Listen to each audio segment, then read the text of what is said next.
என் அன்பு குழந்தையே, நான் சொல்லுகின்ற இந்த அறிவுரையை கேட்டு நடந்து கொள்.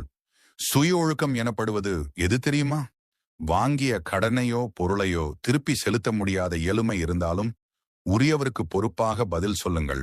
அது கூடுதல் முரண்பாட்டை குறைக்கும்.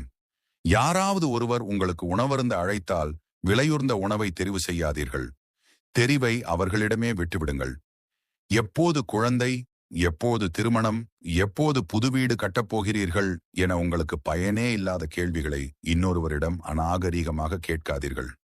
ஒரு நிகழ்விலோ அல்லது வரிசையிலோ உங்கள் பின்னால் வருபவர்களுக்கு எப்போதும் கதவை திறந்து விடுங்கள். அது ஒரு பையனா அல்லது பெண்ணா, மூத்தவரா அல்லது இளையவரா என்பது முக்கியமில்லை.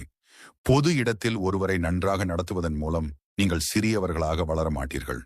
ஒரு முறை உங்கள் நண்பன் உங்களுக்காக பணம் செலுத்தினால் அடுத்த முறை அவர்களுக்காக நீங்கள் செலவிட தயாராக இருங்கள். அறிவு, நிறம், வசதி, எடை, உடல் குறைபாடு இவற்றையெல்லாம் கொண்டு நீங்கள் சொல்வது நகைச்சுவை அல்ல. அது மற்றவரை உங்கள் முன் தாழ்த்தி பேசுவது என்பதை நினைவில் கொள்ளுங்கள். சிறியதேனும் எப்போதும் நன்றி சொல்வதற்கு மறந்துவிடாதீர்கள். பொதுவில் வாழ்த்த பழகுங்கள். தனியாக குறைகளை சுட்டிக்காட்டுங்கள்.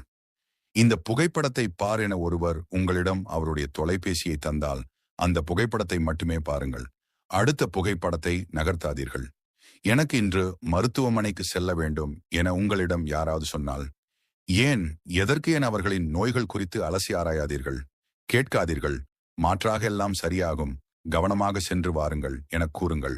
வேலை செய்யும் இடத்தில் முகாமையாளரோ, உயர் பதவியோ, சீனியரோ, யூனியரோ, சக ஊழியரோ அல்லது துப்புரவு செய்பவரோ அனைவருக்கும் சமனான மரியாதையை கொடுங்கள். அதுதான் உங்களுக்கும் திரும்பி வரும். உங்களிடம் ஒருவர் நேராக பேசும் பொழுது கையடக்க தொலைபேசியை பார்த்து பதில் சொல்லாதீர்கள். எதை பின்பற்றுகிறீர்களோ அதுவே உங்கள் முன் பிரதிபலிக்கும். இதுவே பிரபஞ்ச நியதி.